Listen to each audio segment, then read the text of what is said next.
ចាំខ្លួនខ្លាំងរបស់គ្នាណាហើយយើងអាចសម្រាប់ចិត្តវាយកមួយនេះឈ្មោះជា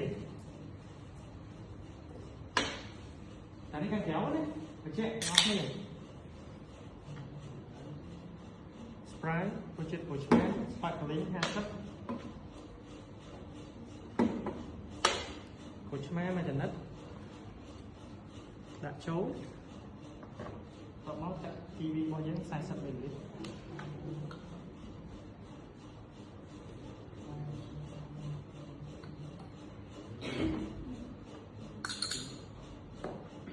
កូរសពល្បាយ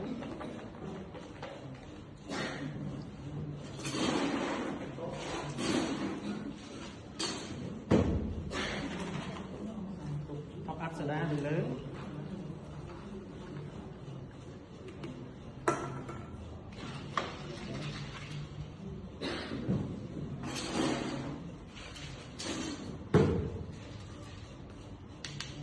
ដាក់ចំណិតក្រូចឆ្មាទៅដែរ